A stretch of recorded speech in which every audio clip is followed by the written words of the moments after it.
afternoon, everybody. Thank you for joining us. This is going to be, I hope, not only a little interesting for folks, but fun. This is a little bit different topic than what we've been talking about lately, which has been a lot of regulatory and technical information. This, I'm hoping to give you some information that you can use today, some actionable takeaways that you can use to help you in your daily interactions, not only in business and in negotiation, but with family, friends, and some practice tips thrown in for good measure. I've spoken on these topics in smaller pieces, smaller bites in different settings, and I've gotten good reception. So hopefully, as we cover this information today, you'll get a few takeaways. And if you have any questions, of course, as always, feel free to contact me. There'll be a question and answer period at the end here, and you can pop questions into the chat, or if you want to reach out afterwards, I'm happy to discuss any of these topics with you. That being said, we'll take a look at the agenda here. We got 10 tips, and I even got some bonus stuff thrown in here for you. It was work for me to narrow this down to 10. There were some things that I left out naturally. Some techniques that we use for closing deals and negotiation, for breaking impasse, for dealing with dirty tactics. So maybe that'll be a follow-up seminar for later this year. If you have an interest in that, let me know. But these are the items here that we're going to cover in this order. These are not particularly ranked in any order. There is some thought to how we're going to describe and talk about the topics, because some lead into the others and some are relying upon the others. But with that said, let's move into the first one. And of course, the goal of all of this is to technically in my world as a lawyer, I'm looking to keep people out of lawsuits. I'm looking to keep people out of litigation, whether it's my clients or whether I'm serving as a third-party mediator to help parties end their dispute without the need for litigation. So you'll see a few quotes scattered throughout. Feel free to use those. Those are not mine. These are ones that I've cited and given attribution credit to. Here's our first topic. Building rapport with active listening. We all hear the term active listening and be a better listener. Stephen Covey talks about seek first to understand before being understood. There's many books on out there and talks. You can find stuff on podcasts and videos on how to be a better listener through active listening. Some of the best techniques that I have found that work, that are most actionable, come from a few particular authors or a few particular experts in the field, and these topics overlap. Anybody who has read the book Never Split the Difference or listened to Chris Voss will recognize some of these early techniques that I will introduce you to. Robert Cialdini's book called Influence, and he has some other books, and there's some other authors who have written about Cialdini's 7 Principles of Influence. You'll find some stuff that you recognize there. You'll also see some stuff from Getting to Yes, Getting Past No by William Ury and Robert Fisher, who wrote probably the seminal book on negotiating several years ago for the Harvard program on negotiation. You'll also find great information, by the way, on the Harvard program on negotiation website in their blog. They have some fantastic stuff to look at. So building rapport, the way we're going to do that when we start a process, when we're engaging with other folks, is a couple simple techniques that you can use here. Mirroring, not physical mirroring, although some folks will use that. We're talking about verbal mirroring, and that is simply repeating the last couple of words that someone says when they're telling you a story, telling you their positions, giving you information whenever you're talking to somebody. And that could sound as simple as, someone tells you, I drive a truck for a living, and you repeat, you drive a truck, and they'll follow up on that, and that will keep your conversation. It's kind of like, think of it like a tennis match where you're just essentially lobbing the ball back to them and allowing that person to continue to talk. This is a very, very effective technique in building rapport. And the reason you want to build rapport with somebody in a negotiation early on, it comes down to principles of influence. Essentially, people that like you are going to be more willing to negotiate with you. And this is a proven concept in persuasion science. This is discussed at length in Robert Cialdini's first book called called Influence, which actually is sitting in my desk here. The principle of liking is that people want to do business with, people want to follow, people want to listen to people that they like. And so if you can build first liking, build comfort, and use that to build trust with a negotiating counterpart, or when I'm in a mediation, if I'm working with parties to try and work towards a resolution, using the technique of mirroring and then listening to what the other folks say, repeating a few, maybe the few last words or a few main words of what they say. It keeps the conversation going. It makes you work to listen to what they're talking about and try and get that information to give that back to them. And it gives the appearance that you are actively listening to that person. It may seem awkward at first. What I suggest you do is go out and practice with this technique in very low risk, low stress settings. During the holiday season, if you go to a party, if you go to a gathering, go out and when you talk to folks, use verbal mirroring as a technique to build rapport with folks that you don't know, or even folks that you do know. You'll actually find that it works fantastically. I've done this for an entire evening at a party, just using mirroring and labeling. And what labeling is, that's the second bullet here. Labeling is taking what somebody says and putting a label on it.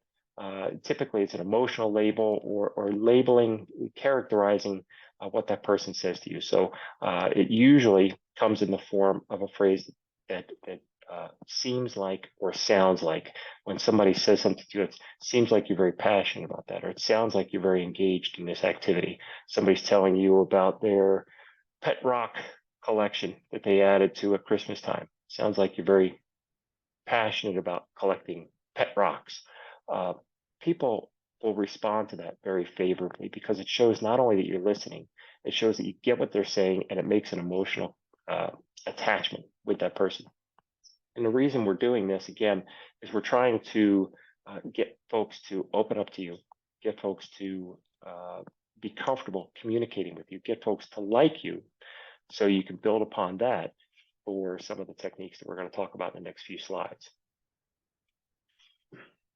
So now let's talk about how you ask questions once you're starting to build rapport with somebody. And I use this all the time in mediations. I always tell folks early in mediation, I don't have the burden typically when I'm in a mediation as a third party. I don't have the burden of trying to make my point. My only job early in a mediation is to try and understand everyone else's points. It's easier said than done. Study after study shows that people have a hard time listening to a counterpart, listening to an adversary, listening to someone on the other side of a deal, of a negotiation, of a lawsuit, actively listening and preparing to make their own point. The brain just can't focus on these two different functions at once. And usually people are preparing to make their next point. And what I like about some of these early techniques, the rapport building techniques we're discussing, is it gives you an opportunity to practice just listening without trying to make a point at all. And one way to do it is through verbal mirroring and labeling. And another way is asking questions the proper way. Folks love to be asked for advice. They like to be asked for help. When you're negotiating with somebody, if somebody throws out a harebrained idea, you can respond to that by saying, instead of rejecting it or asking them why would they suggest something so crazy, ask them, okay, how do we implement that? What does it look like if we actually take your idea and walk it forward? Let's reality test that proposal and see what that looks like. Let's see how we can implement it and make it work for both sides. And the way we ask those questions is we start typically with how and what. And you can change the phrasing of almost any question in this way. I'm taking this right from Chris Voss, so I give proper attribution. He explains this in the best way, but there are some other folks who talk about this in psychology as well. Folks get defensive with why. Think about your kids. If your kids do something bad and you say, why did you do that? Or if somebody makes a proposal in a negotiation and you respond with something to the effect, or you make a proposal and somebody responds and says, why would you suggest that? Why do you take that position? It puts you on a defensive. There's a psychological mechanism that kicks in that puts people in a defensive posture. And you can change that phrasing to say, what makes that a reasonable idea? Or how can we take that idea and make it work for both parties? And the way you present those questions can change the dynamic in the conversation. And you're now giving your negotiating counterpart the illusion of control, the illusion, the feeling that they are helping to guide the negotiation. So no matter how unreasonable their demands, if you ask them, okay, well, how can we make that idea work? What would you do if you were in my position? If you were on the other side of the table and you received that offer, how would you go present it to your client, to your superiors, to the party that you represent, to the interests on your side of the table? And it gets them involved. It gets your counterpart involved in trying to create a solution. And by having them involved in that process, you're giving what has been phrased as the feeling of control or the illusion of control. You're making them a participant in finding a solution. In response to extreme demands, simply responding, how can I do that? How can we make that happen? I hear this a lot when I'm in a mediation with parties. Someone makes a suggestion that I know is not going to fly. So, okay, I understand as we talk through an issue, and I understand what somebody's position, somebody's demands, or somebody's ask is in mediation. Okay, how do I go to the other side and make that work? How do I present that in a way that's not going to get me laughed out of the room? What other things have to happen in order to make that idea acceptable? And if you practice again with just the first slide, you're mirroring and you're labeling, and then focus on these how and what questions, seems like, sounds like, how, what, and just repeat words. You can have a lot of you can experiment with this with friends, family, in the office, and you can start using it in your negotiations in a way that makes you feel comfortable and allows you to implement that, so you can again build rapport, build trust, gain information from the other side, and make progress and set yourself up for a successful negotiation. So now we're going to take that information and we're going to build on it a little bit more, and we're going to talk about building trust, taking the liking principle and now build trust so that folks will look to you as someone that they can rely on for solid information to help them achieve their goals in a negotiation. Whenever you're negotiating, typically you're in a situation where both sides are looking for something. This doesn't matter. It doesn't make a difference if you're talking about a contract formation where you're doing a business deal, an M&A transaction, if you're selling a company, if you're buying a car, or just negotiating with your kids on whether or not they can stay up late and watch television. All of these situations present opportunities for you to negotiate and implement some of these strategies. And what you want to do is have a situation where the folks that you're talking to trust you and view you as preferably an authority on the topic. And sometimes that comes from your personal influence, your personal credentials, and your personal position. And sometimes you have third-party social proofs, third-party authorities to help you with building trust. And an easy way to practice this with friends, with family, is through this mechanism of paraphrasing things that they say and then putting labels on it and trying to get a reaction from them where they agree with you, and it starts to build your trust, build trust upon the rapport. So far, you've told me that you feel X, Y, and Z. You don't think you're appreciated. You don't think that that something is going right in your, whether it's a personal relationship, a business relationship. So far, you've told me these things, and because of that, it seems like you feel this way. So you combine those phrases. So far, you've told me, and because of that, it seems like you feel, or it sounds like you are, it sounds like you're dealing with a particular situation. That's paraphrasing and a summary, and what that ultimately does is, what I find in situations with intense disputes, folks that are in lawsuits, is probably about the most intense dispute you can deal with, or a very heated argument or debate. But a lawsuit is where people are really putting things on the line. People want their day in court because they want to be heard.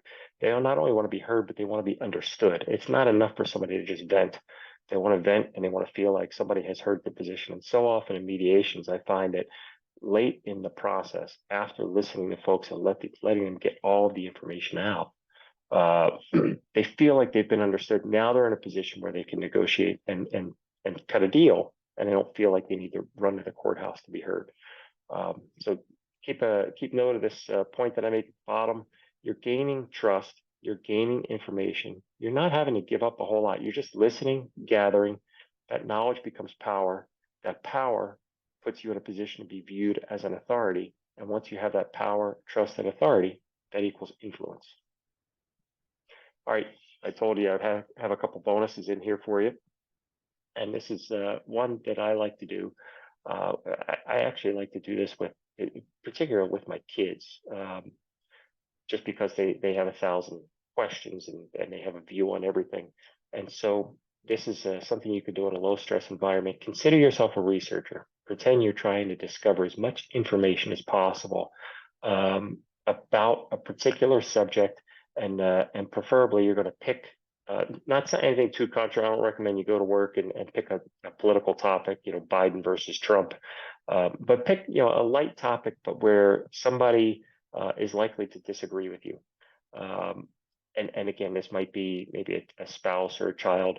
Pick a view that somebody's likely to disagree on. And if you go with politics, okay, run with it. Pick a friend or somebody who, somebody that's not going to get hopefully real upset. And this technique is going to help you in dealing with them anyway. And what I suggest doing is ask questions, and it should be something that you disagree on. Ask questions of the other side and put the researcher hat on. Try and find out as much information as you can. You can use a little bit of mirroring and labeling that we already talked about. You can use some how and what questions. You can also ask them to explain. Try to gather as much information about the other person's view, the other person's position on a particularly controversial topic, and then don't offer any response. Just try to take the information they've given you and summarize their position. Use paraphrasing. You can use paraphrasing and labeling. Seems like you are quite passionate about, I'm going to go back to politics because it's an easy target, but you're quite passionate about the trial of Donald Trump, and because of that you feel like your vote doesn't count, something of that nature. But then don't offer your own opinion. Try this. And this is the big challenge. Ask as many questions as you can. Try to gather up as much information and try to get to a point where you can paraphrase your counterpart's position and give it back to them where they simply agree and feel like you've gotten their view. And you can practice this over and over again. Low stress environment, kids, parties, coworkers, and it works tremendously. And by practicing this in a low stress environment, you're going to put yourself in a position where you can practice it and use it in actual negotiations. All right, now we're going to change gears a little bit and talk about some more specific techniques. So we've already talked about building up rapport, building up trust, and giving your negotiating counterpart the feeling of control in a negotiation, making them an active participant. And now, next, we're going to talk about how to allow someone to say no in a negotiation. How many times, think about this in yourself, if I'm in a room of people, I'll often ask this question: how many times have you been in a situation where there's a heated topic of discussion, there's disagreement, and you start to say something, and before you even get your position out verbally, the other side says no, or that won't work, or says something to reject the idea? I know this happens in family settings, it happens in work settings, and it happens in business settings. It certainly happens if you have kids. Sometimes you'll start to ask your kids to make their bed, clean the dishes, do something, do some type of chore around the house, and they're instantly going to want to reject that idea. And so the way to turn that around, to allow your counterpart the freedom and the opportunity to say no in a negotiation, is to simply just change the wording of a question. So some ways, and I do this with my kids. When I know that they're going to be resistant to an idea, I'll change the way I phrase them. Say, would it be a crazy idea if I asked you to spend 30 minutes cleaning up the yard outside? Would it be a ridiculous idea for me to expect you to make your bed every morning? These are very simple, again, low risk situations where you can apply some of these techniques. You'll be shocked at the responses you get. You'll totally, sometimes the kids will be ready to say no, and you will totally shock yourself at the response that you get in facial expression, in mannerisms, in body language, and in how folks respond to you. I say kids because I really like to use it with kids, but I use this again in mediations. I use this all the time when I'm trying to feel a party out, to bring parties together in a negotiation. After I've built some trust, after I've built rapport, after I've spent the time that's required to do these things, I'll then phrase things in that way. Would it be a crazy idea to suggest that you do X, Y, and Z? Would it be a crazy idea in a business partnership where two folks have different interests in business and in assets the business owns, and you're going to split up? Would it be a crazy idea that partner A takes X, Y, and Z, and partner B does something different? Would it be a crazy idea? Would it be crazy for me to suggest that whatever you value your business at, your opponent, counterpart, partner, soon to be ex-partner should value it the same, and so the split should be a 50-50 split, things of that nature. So you start off using this in a low stress, low risk environment, and then you can advance to using this in your negotiations. And with that, and with especially with no-oriented questions and with calibrated questions, how and what, you'll be really surprised, I believe, at how you can influence a party who is not receptive initially to negotiation, how you can involve them and influence them and bring them into the process to help find a negotiated solution. All right, lots of information on this slide. And again, you may have some questions about this. This is now that we've spent some time building rapport, building trust, hopefully creating some sense of knowledge and authority, making your counterpart or the party with whom you're negotiating more comfortable with the negotiation process, and developing a cooperative environment to build rapport. We've also had an opportunity now to explore not only parties' initial positions, but parties' interests in a negotiation. This is something that's heavily discussed in the books Getting to Yes and its spin-offs, Getting Past No, and so forth. How do you get the other side? How do you get to their positions, or get past their positions and get to their interests, so that you can start to address interests in a negotiation?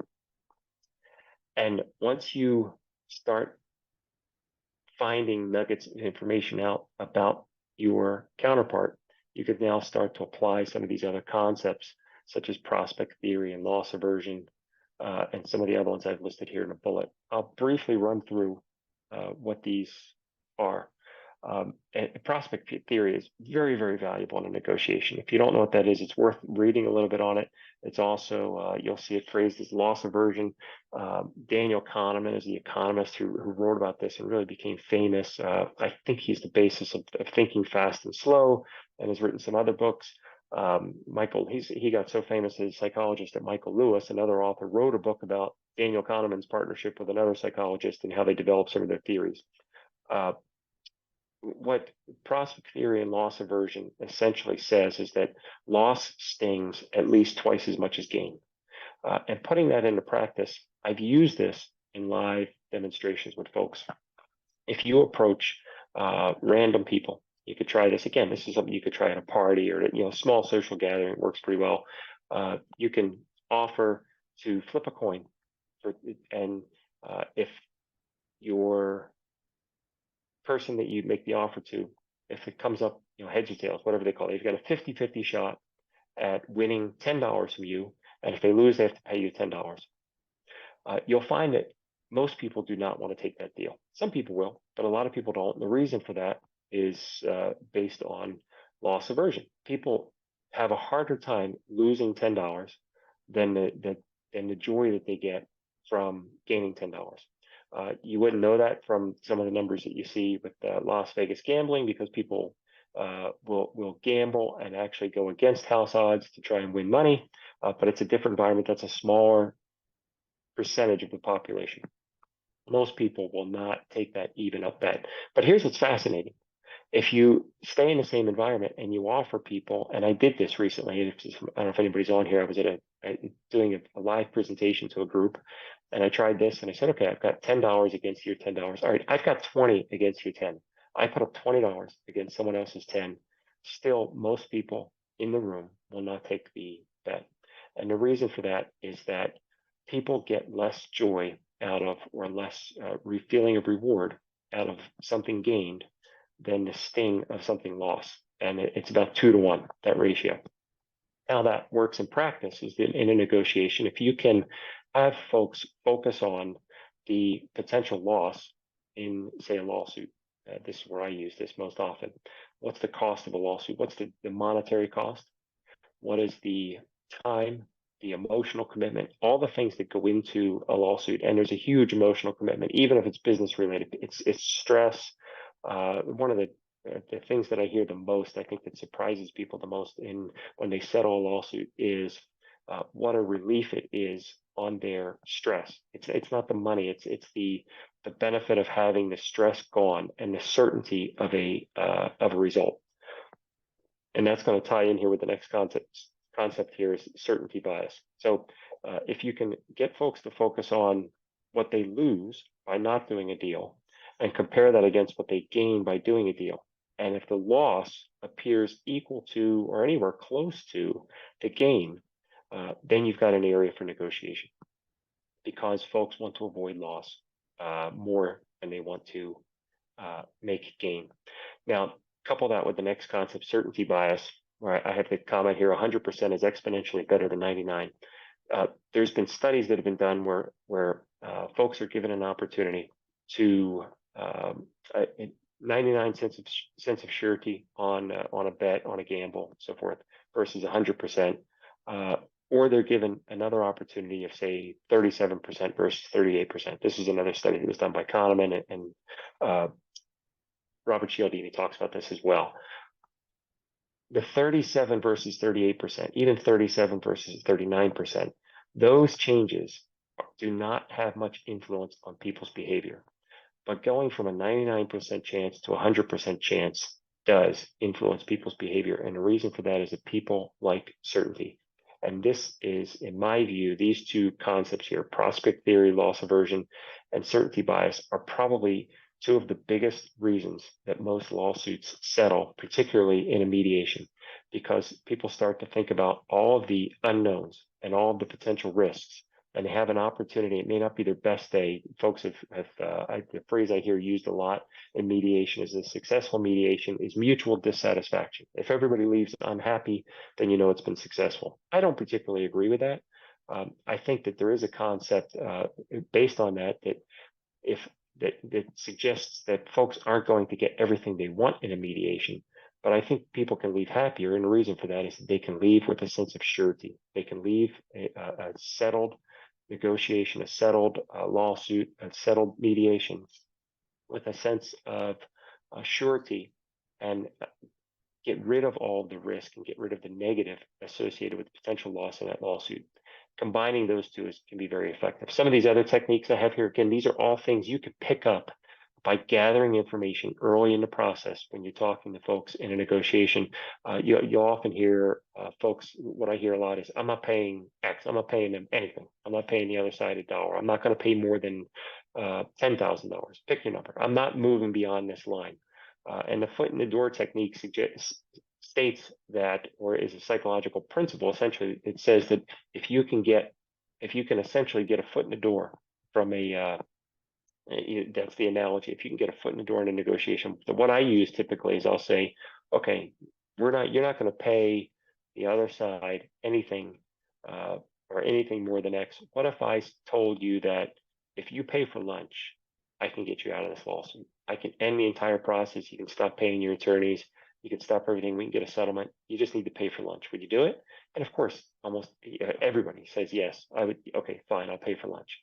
I've had clients that have told me, I'm not paying more than $100,000. Say, okay, but what if I could get a deal where you paid $90,000 today and $15,000 next year, And with today's inflation rates, who knows what that means? Would you do it? The idea is that you're getting a foot in the door, you're getting somebody to agree to something small, and by getting them to agree to something small, they'll typically be more willing to agree to something larger. It also suggests that people are more flexible than the positions that they initially assert, that their interests drive the negotiation ultimately, and they have more flexibility. Of course, reality testing and BATNA, we use this a lot. BATNA is best alternative to a negotiated arrangement. You have to know this whenever you're involved in any negotiation. It's surprising how many folks don't really think this out. But this is really something that you should either have in advance or the negotiation process should bring out is what's your best alternative to a negotiated arrangement. And the way you can explore this with a counterpart is, again, calibrated questions. What would happen? What could happen? What would be the result if we don't reach a settlement today? Reality testing is similar in line to this, and it's just like it sounds. We're essentially negotiating with a party, and they throw out some crazy idea, and it's okay, what would happen if we actually implement your plan? What would happen to me if I accept your deal? If I accept your offer and I have to go back to my superiors, my clients, if I'm the one who has to pay or suffer the gain or loss of accepting an offer, what does that look like 6 months from now? What does that look like a year from now? And just walk it out instead of being defensive and just rejecting it. Okay, let's test that theory and see if it actually makes sense, and see if it's a deal that somebody would make in any type of rational negotiation. Reciprocity and commitment consistency. Reciprocity is a concept that's explained quite a bit, pretty well known.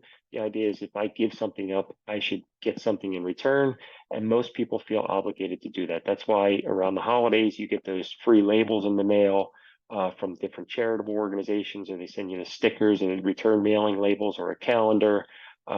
People are handing you flowers. It's why people stand out on the street and hand out flowers, because most people, the natural inclination is to return something if they get something.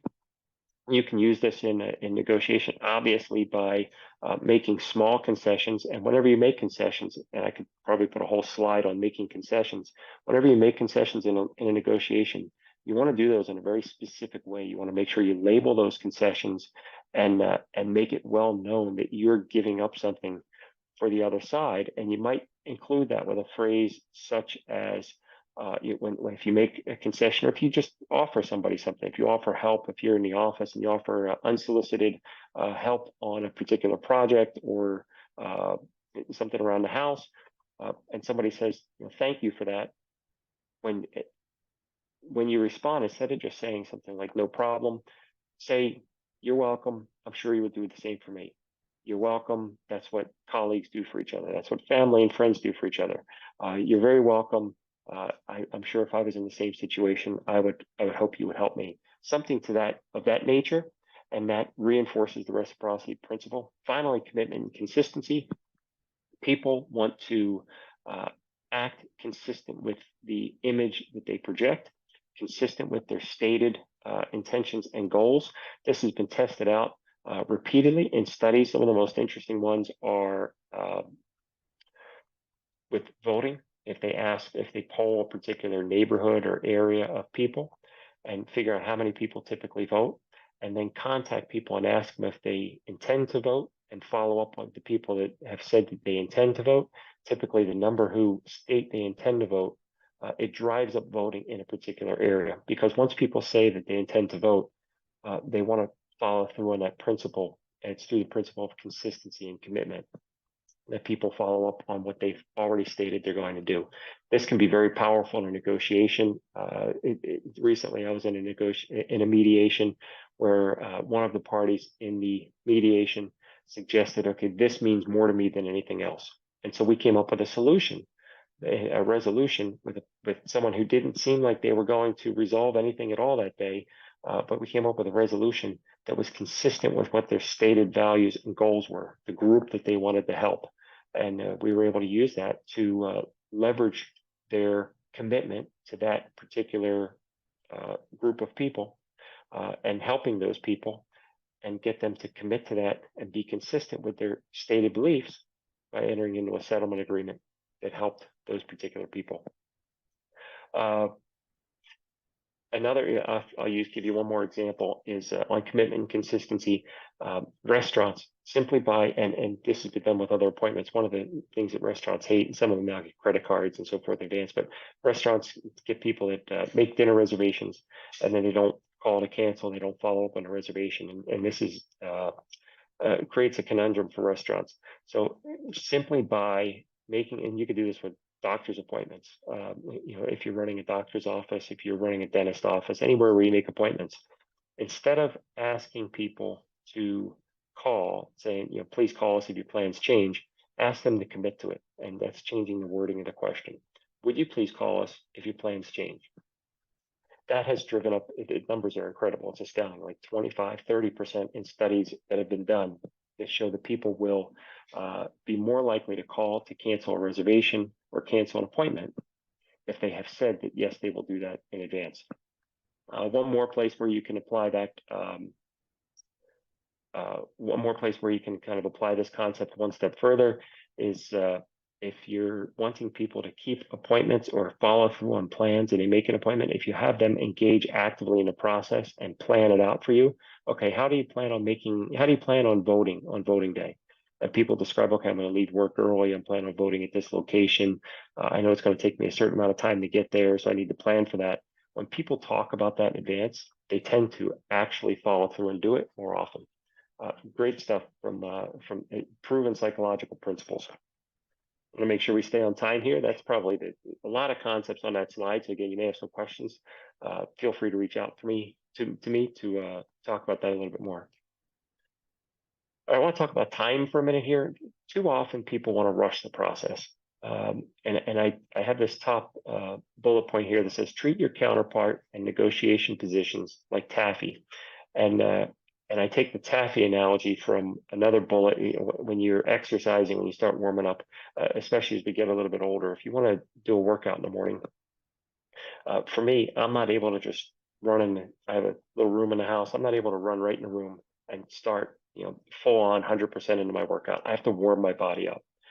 If you live in a cold environment, I used to live up north in North Dakota, Minnesota. It takes a while to warm up there. And part of the reason for that is that your muscles are stiff, the joints are stiff, the synovial fluid needs to get moving, your body needs to heat up. And the analogy that gets used in that setting is that you think of your muscles like taffy. If you take a hard saltwater taffy and you try to bend that or split it between two people, you'll find that it snaps. But if you warm it up, if you put it between your hands and you get it nice and warm and you work on it little by little, it starts to loosen, it starts to soften, it becomes more pliable.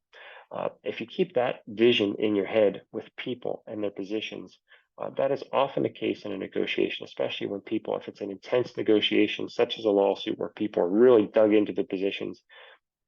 I've told folks that have scheduled, I'll do a mediation and we'll schedule a half day or a full day. Half day works great if we're just talking about one issue. Typically it's money.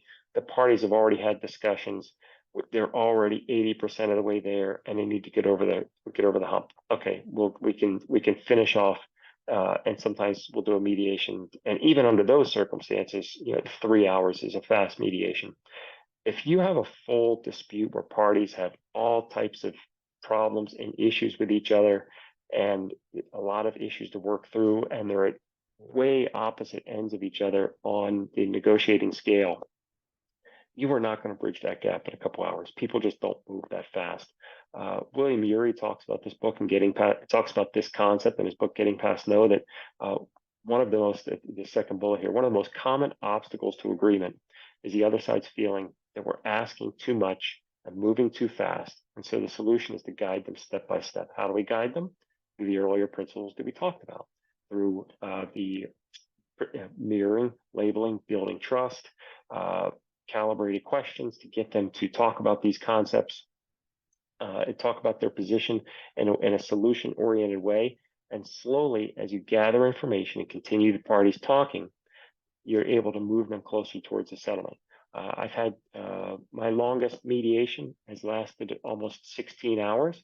I've also had mediations that have lasted more than one day, where the parties have reached a certain point and said, okay, we'll continue from here. And even when that happens, if we have a multi-stage mediation where we mediate, we have a day, we come back a few weeks later, a month later, I prefer not to do that. I really like to have people locked up as long as I can, because even that, it takes the first a good amount of time, sometimes a couple hours of the second session to get back to where we were in the first session. It takes people a long time to come off of positions to a point where they're ready to make a deal. And when I do mediations with folks, I prepare. I tell them in advance, this is going to take a while. I'm going to be listening and trying to gather information from both sides to try and help you reach a solution. And I may listen to somebody for well over an hour, sometimes 2 hours, and listen to both sides. It could be 2, 3 parties, multi-party mediation. We could be 5 hours into mediation before we've really made any progress. But what that does is it sets the foundation to make the progress later. So don't rush the process. Don't think you're going to. By the way, this goes for I've put in a slide that we're going to give you information you can use in practical in practical terms. People talk about this in negotiating books on how to buy a car. If you're going to buy a car, and if you're in a rush and you need to buy a car today, and you want to get a deal done in an hour, typically that is not to your advantage, because the car salesman, the folks selling cars, they're there. Unless you hit the timing just right. I know people will try and show up on the last day of the month and show up there at 7 o'clock at night. I've actually done that and did okay with it.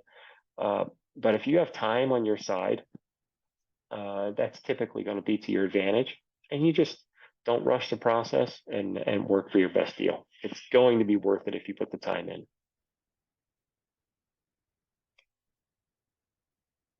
All right, more practical tips here. 1-7. I've got about 15 minutes. I want to make sure we cover this for you. Big question comes up: should you make the first offer? And if you should, how do you make it? And psychology of persuasion, the science of persuasion, says that if your first offer is well reasoned and well researched, yes, you should. There's a particular study that's talked about. Again, if somebody's interested in this, I can point you to it. But here was the arrangement. They took buyers and sellers of a manufacturing business, and they created a hypothetical with the sale of a manufacturing company. And they took a group of buyers and a group of sellers, and then they randomly switched positions between buyers and sellers. So sometimes you're on the buyer side, sometimes you're on the seller side, and they had a large group of people that were involved in this study. And what they found over and over is that the people, whether you're on the buyer side or the seller side, the people who made the first offer typically got the best deal. And in this particular study that I'm thinking about, the difference was if the seller made the first offer, the business sold, I think it was for around $24 million in this hypothetical example. If the buyer made the first offer, the business sold for around $19 million. That's a $5 million swing. And there's certain psychological principles that explain that. The primary one, and the interesting takeaway from this, is that the moment somebody states a number, it creates this anchor, or what Cialdini would call a reference point, and your brain, whether you know it or not, starts psychologically matching up to that reference point. It starts matching up to that anchor. So if you're looking at a car and you want to make an offer on a car and you think it's worth $10,000, and the person selling the car says, I'll sell it for $15,000, your brain automatically starts thinking about the features that justify the reason that car might be worth $15,000. Low miles, it rides great, it's never had any issues, one owner, luxury features, whatever the issue is. I don't know how much of that you can get for $10,000 now, probably not, but that's the example. On the other hand, if you're buying the car and you present the first offer, or even sometimes things will be listed, houses, cars, you present, this is the typical lowball offer, you anchor that position, but you present it, and that offer is well reasoned, it will make the other side start to do the same thing in their head. They're going to start thinking about reasons why the price is lower, is where you set it.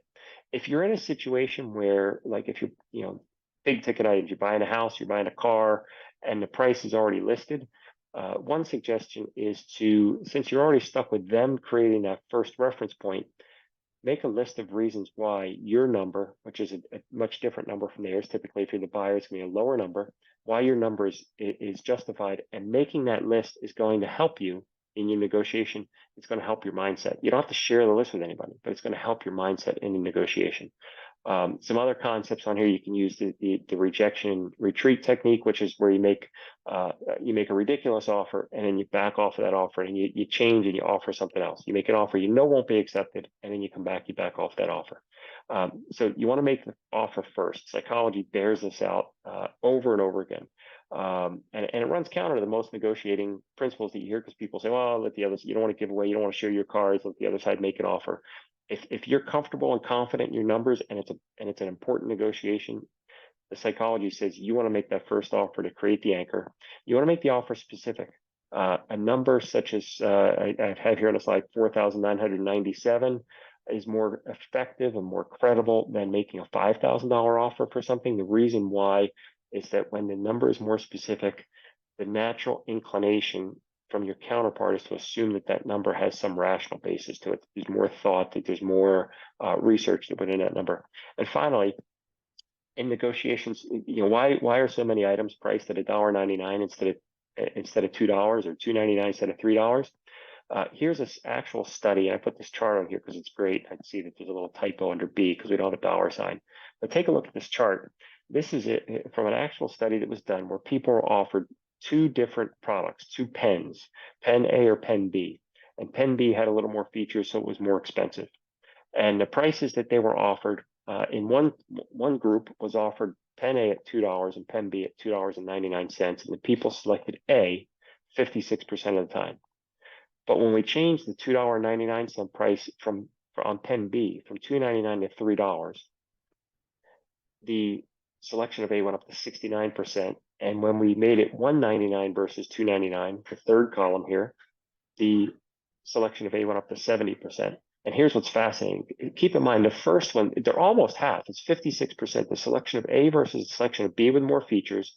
When A is $2 and B is $2.99, people select A.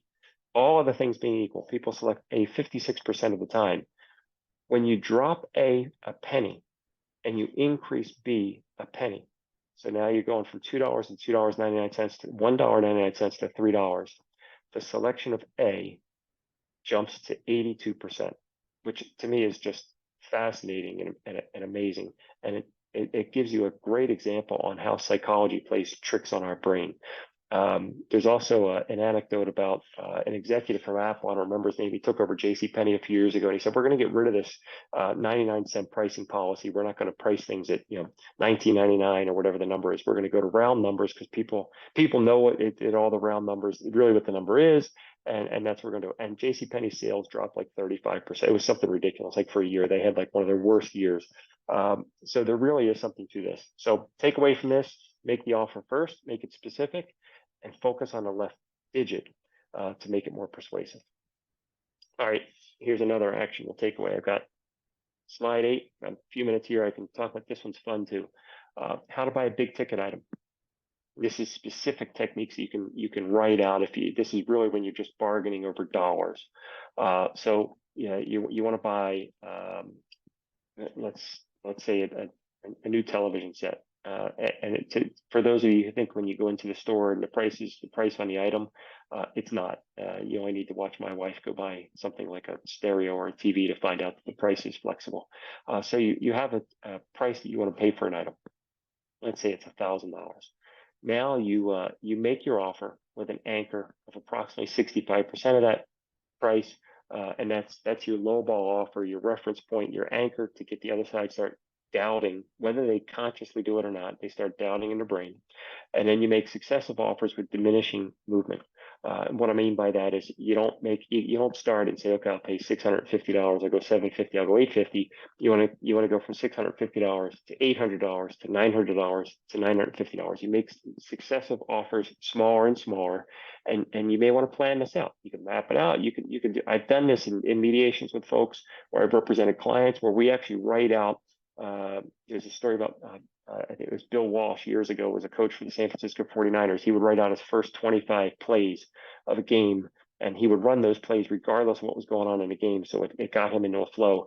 I've done negotiations like this on behalf of clients where we write out the numbers in advance of what we're going to offer in successive offers.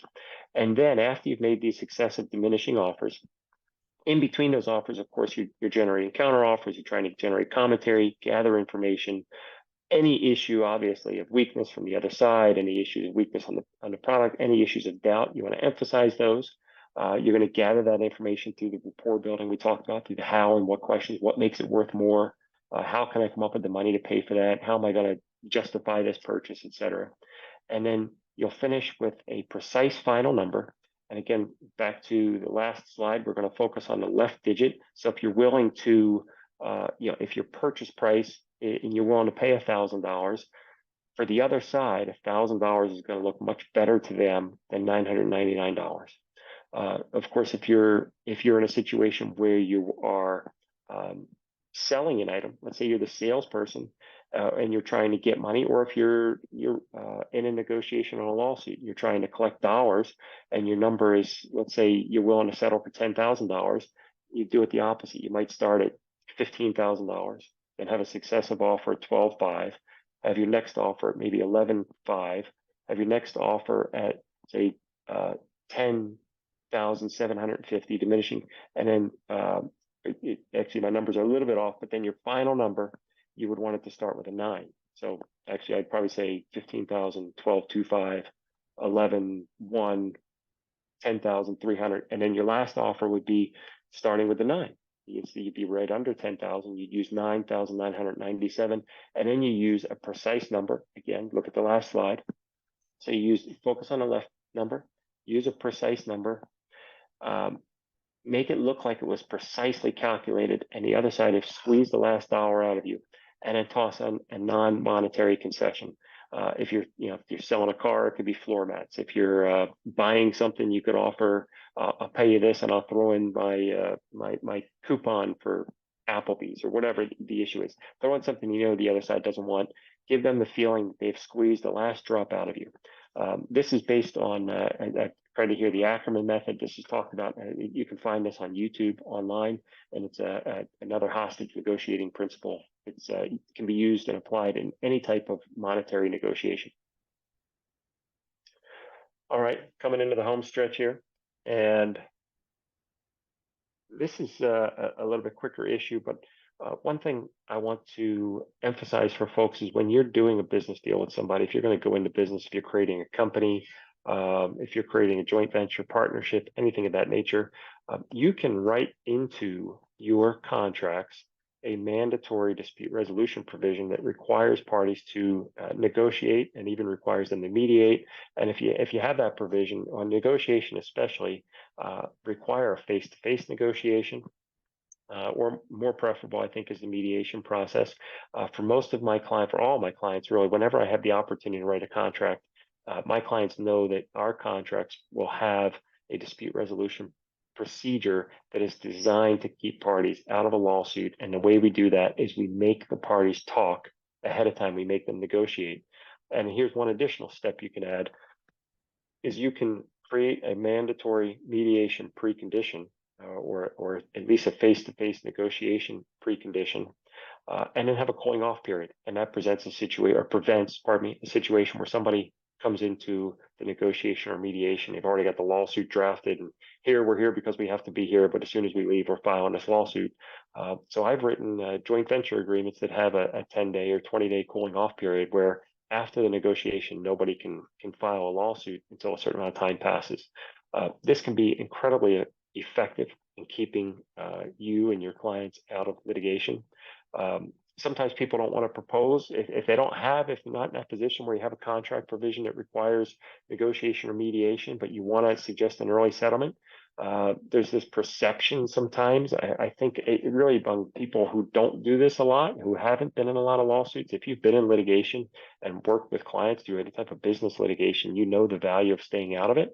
But there's this perception that you're going to show weakness by suggesting that parties negotiate or talk if you don't have the contract requirement. So I say here, like back in high school when you're afraid to ask somebody out on a date. So you ask, or somebody asks on behalf of a friend, hey, do you like my friend? I've got kids going into middle school, so we're going to have to deal with this. If so-and-so likes you, do you like them? Do you want to go on a date with them? Do you want to dance with them?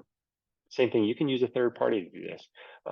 You can contact a seasoned mediator. I'd be happy to do this for folks and say, hey, I understand you're having a dispute. Wonder if there's a way that we can get you guys to talk before we blow it up, and you start spending a bunch of money in litigation. That can be incredibly effective to resolve problems. I like this quote here. Thomas Jefferson: when angry, count to 10 before you speak. If very angry, count to 100. All right, I did a seminar a couple of years ago, and I had something like this on here where we talked about maintain your Zen during negotiations. This is about staying calm, managing emotions, and managing behavior. I have clients, sometimes they'll get nervous. I don't do a lot of trial work anymore, but when I have done that, and when I have to do it, if I have a client involved in an investigative interview, or going through a deposition, or has to give testimony in some type of formal process, even if they get nervous in a mediation, just breathing, box breathing, 4 in, hold for 2, 8 out, or pick your pattern. You look up box breathing on YouTube.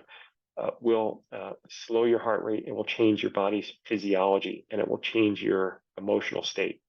The way you phrase things that you say. So we call this negotiation judo. That's not my term. It's from one of the Getting Past No books, or one of those, William Ury, I think. But what he suggests is, when you respond to a comment, respond with an and instead of a but. Especially if somebody says something that's, it's objectionable. Yes, but we can't do that, and this is why. Instead, use yes, and how would we implement that given these factors? And then the next idea here is manage behavior. I'd love to maybe spend a half hour actually talking about this, but I wanted to throw it on at least for one slide. Manage behavior. Was it 736, 736, 3743 rule, whatever the rule that suggests that, or really it's proven science, that your words are a very small percentage of your communication. A lot of your communication is your body language, your voice inflection, tone of voice, facial expressions. A lot of nonverbal communication is what people read and react to when you are speaking to them. So slow down, use downward voice inflection, moderate your body language and your eye contact. You can control your behavior, use it to control your emotions and the emotions of a counterpart if you're in a heated situation. And then I like this, I've used this for years for eye contact. Some people say, I get uncomfortable looking at somebody's eyes the entire time. If you look at their mouth, it sends some mental signal to the brain that you're paying attention to them. And finally, tactics when you're presented with an inflammatory statement. One of the authors in Getting to Yes is talk about going to the balcony, essentially taking a break. Don't be afraid to walk away from a tense negotiation. But I like a couple of these other for an immediate reaction. If you're in a negotiation, or even you don't want to say an argument, but if you're in a heated discussion with somebody, one, if somebody says something that's inflammatory, you could ask them to repeat it, and it does this crazy thing is it switches the brain over from the emotional side of the brain into the analytic side, where they have to stop and think about what they said and then repeat it. And sometimes they'll realize as they're saying it, it'll fade off, or they'll realize the inappropriateness of the comment, or you can repeat it through a mirroring, repeat the inflammatory words, just a couple words, and then don't say anything, don't react, just repeat it. If somebody says, you're being a real jerk about this, I'm being a real jerk, and just leave that, or I'm being a real jerk because of this, or it seems like you think that I'm a jerk because of it. If you just repeat those last couple words and just let it sit and don't say anything further. There's another concept, the accusations audit, where you actually identify all the bad things about your position and your side and how unfair they will seem to someone. You can, this is something maybe I'll talk about in another seminar, the application of the accusations audit. But these are all concepts that you can use when somebody presents something inflammatory to you. But I really like the second and third bullet, especially asking them to repeat it, or just mirroring the statement and just letting it sit there. It's almost like a drop volley in tennis. We talked about the tennis analogy earlier. It's like you just let the ball drop and just let it sit until they realize the error in their way. Silence, and then move on. All right, I think we have finished, and I'm right at 1 o'clock. Don't know if I have time for questions. I'm happy to take them. And the idea here is we can use negotiation to keep ourselves out of the bigger battle. And there's my information, my contact information. If you'd like to reach me,